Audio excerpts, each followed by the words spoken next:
Sa araw na ito po ay opening po ng ating Kalakal 2016 na ito po ay a marketing event na ginagawa po ng DTI Calabarzon at ang aming mga partner agencies at mga partner private organizations para po ay showcase yung mga produkto ng ating mga micro, small and medium enterprises at dinala po natin for the first time dito sa Mega Mall, no? So, ang mga produkto po na inyong makikita ay talagang world-class products ng Calabarzon region.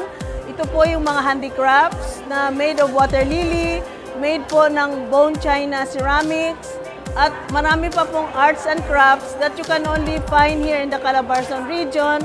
At of course, aside from the gifts and holiday decors, meron din po tayong mga processed food na ang bawat probinsya po na nasa sakupan ng Calabarzon region ay may kanya-kanya ho silang flavors, mga taste na kung titingnan nyo po ay would reflect yung parang the true essence of their province.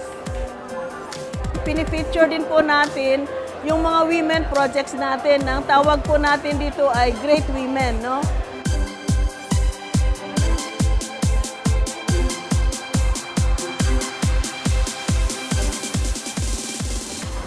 Ang Kalipi ay kalipunan ng Liping Pilipina. Ito ay binubuo ng mga kababaihan, hindi lamang sa aming bayan sa Tagkawayan, kundi sa buong Pilipinas. Marami kaming produkto na tinatampok dito sa trade fair. Una-una yung mga pinondohan ng DA Bar, yung mga Abaca products. Kagaya ng mga Christmas decor, yung mga pandan bags na gawa mula sa pulot. Ang gumagawa ng mga produktong binibenta namin, ng mga sinasali namin sa trade fair, ay mga Kalipi.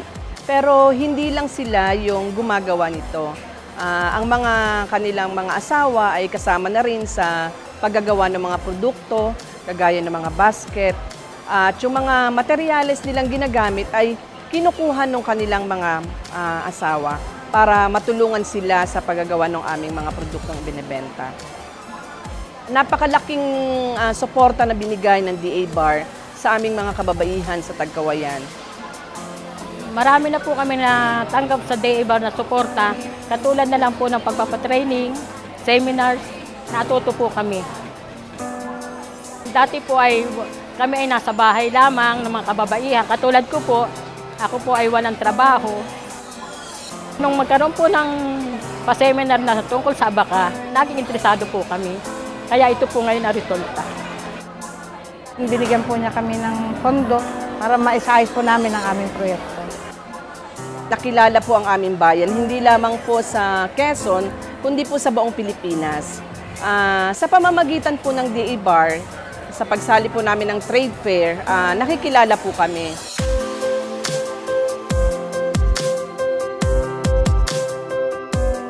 Napakalaking impact po na ginawa ng tulong ng DA Bar sa Kalipi, sa aming bayan.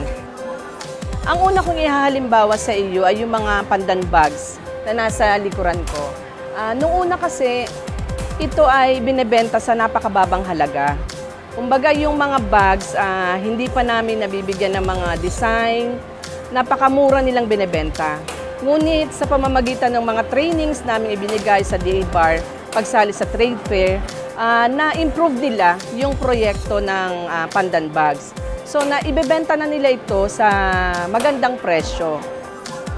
Talaga pong dire-diretso ang aming trabaho. Malaking bagay din po ang natutulong sa akin. At ngayon nga po ay, ang nasa akin po kasing pangangalaga ay 2 apo. Kami po ang nagpapaaral. Yun na po pinukuha.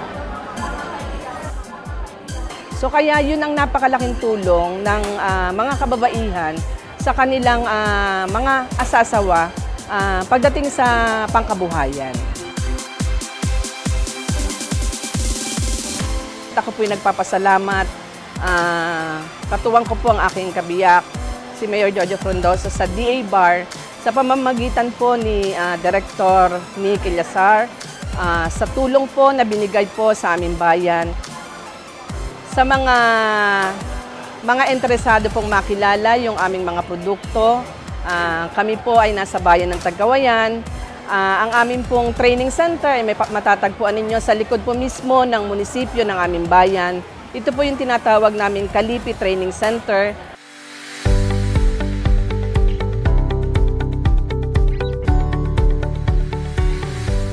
We are also showcasing to you today yung greening the micro, small, and medium enterprises. So, ito po ang gagawin po natin ay tulungan yung mga SMEs kung paano sila, let's say, makatipid sa paggamit ng kuryente, kung paano sila magtipid sa paggamit ng tubig, no? At kung paano nila, for example, make options, choices para ho mas maigi po na yung kanilang produkto ay makaka-contribute po tayo sa environment natin. At ang main objective talaga ay we will be able to preserve planet Earth. Meron din po tayong 5 days na parang training and seminars for our walk-in SMEs, no? Binibigyan ho sila ng mga information about young entrepreneurship, tinutulungan din po sila sa product development, at iba-iba pong mga skills na gusto nilang ma-acquire. Ang goal po ng Kalakal is really to make our SME products to become mainstream in the market, no?